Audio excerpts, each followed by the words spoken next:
Exactly what we wanted. We didn't have anything else to go on, so we needed the leads. We had the hope that Brooke would come back alive. We had the hope that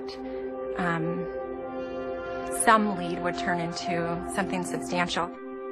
The family knew that to find Brooke, police would have to find whoever took her. It looked like they might have when a man named Sung-Koo Kim was arrested in Corvallis just a week after Brooke vanished. Kim faces charges for breaking into college girls' dorm rooms and also stealing their underwear. I'm sorry, I'm not at liberty to talk about it. We had people who on the team thought that, yeah, Mr. Kim was the person. And we had people on the team who thought, no, we don't believe he is. Thank you very much, Maura. It turned out Sung-Koo Kim was not involved. He was just a fleeting person of interest. Police say there have been 50 of them, none the person who took Brooke Wilberger from her family. So we just tried not to think of any anger, tried not to deal with that.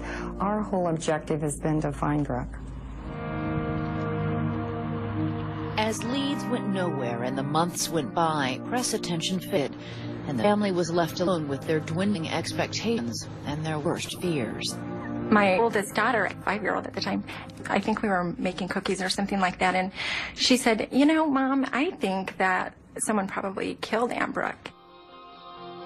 And I said, you know what, I actually think that too. Because at some point, you know, reality sets in. In that period when hope for any resolution fades, no one could have known that the major break in the case was just over the horizon. In New England, the family of missing University of Massachusetts co-ed Maura Murray is running through the same gauntlet of emotions. Maura's parents are divorced, and her mother, Lori, is battling throat cancer. Maura's father, Fred, is battling the system. And it's pretty much all I can think of. And I wake up thinking about it. And I'm thinking about it when I go to bed. Still, years after Maura vanished, Fred Murray often travels from Massachusetts to roam the New Hampshire area where his daughter was last seen. Good luck to you, sir. Thank you very much. I had to stop to say hi. Okay, that's fine. Thank you. I definitely get a lot of that.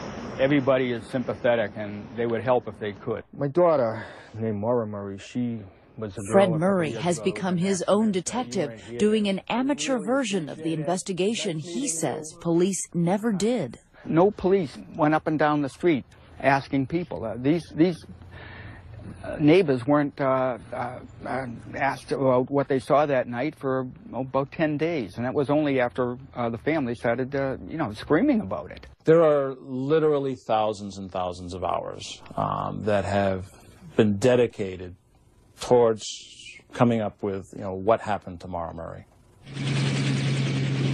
Authorities have done several searches, including a major effort 5 months after Maura vanished. They say it's still an active missing persons case, and therefore standard policy prohibits their sharing of documents or findings with Maura's father. This bugs the hell out of me. I don't agree with some of his observations, but I understand certainly his frustration in not knowing what happened to his daughter. It was frustration, heightened by some police theories that Maura's family could not believe. It's clear to us it was her intention to at least get away for a certain period of time. Several times a year, we'll investigate cases where people came to the mountains for the purposes of getting away from whatever their problems may have been, and sometimes with the intention of harming themselves. She didn't just wander into the woods to try to commit suicide. She has everything to live for.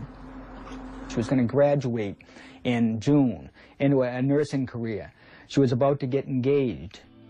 Maura's boyfriend, Army First Lieutenant Bill Rausch, says he got an email from Maura the morning before she disappeared, saying that she loved him. It was in response to a voicemail I'd left her, that I'd, missed her and loved her, and was anxious to talk to her again. And her email was basically in a reply to that, basically saying that she loved me and that she wanted to talk, but we'd talk later. Those closest to Maura have no idea what drew her to that lonely New Hampshire road. I can discard reports on her being suicidal or depressed because I discussed things with her on a daily basis. I mean, things were great. Things were really great. Investigators say she'd taken along some books, clothing, jewelry, and the stuffed animal Bill had given her.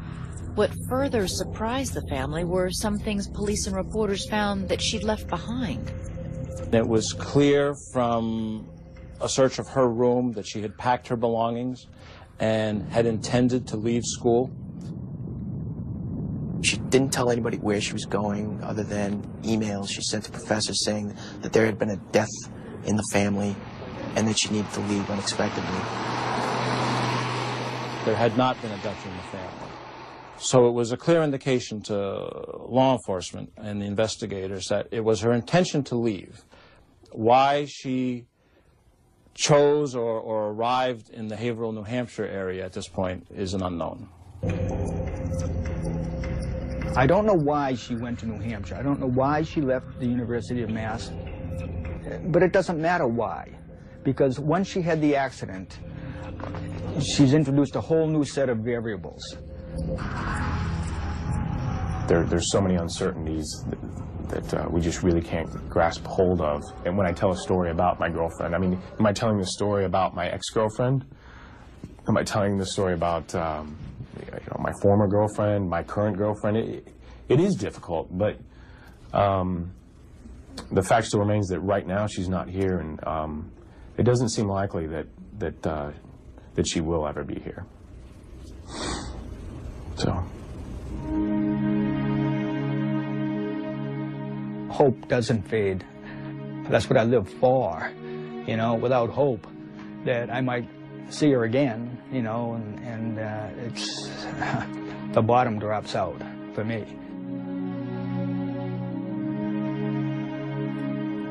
When we come back, Maura's father turns up the heat on the investigation. He just basically approached the governor in the middle of a meeting. He said, I want answers and I want them now. And the case of Brooke Wilberger is about to take a dramatic turn. Is anybody alive? Because police know something they haven't revealed. The operator of this type of a van may have tried to lure women or girls to the van. Stay with us.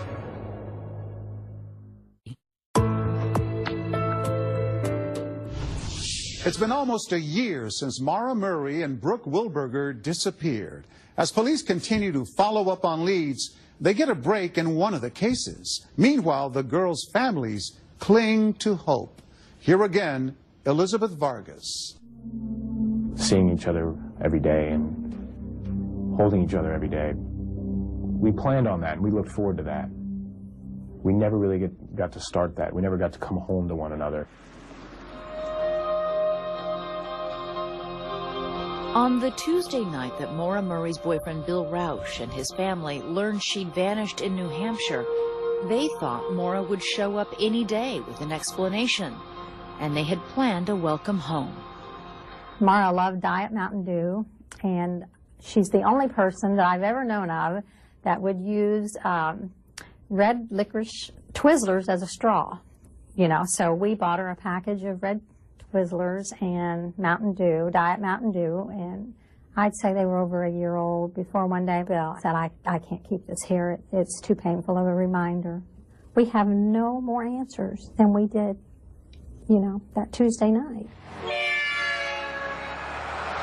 In a desperate search for answers, Maura's father went to the New Hampshire state capitol on the one-year anniversary of her disappearance. Hi, my name is Kurt. There was a guy who was on a quest to find his daughter, and he just basically approached the governor in the middle of a meeting, a phalanx of cameras. He charged in, knocked on the door, and said, I want answers and I want them now. I did meet with Mr. Murray.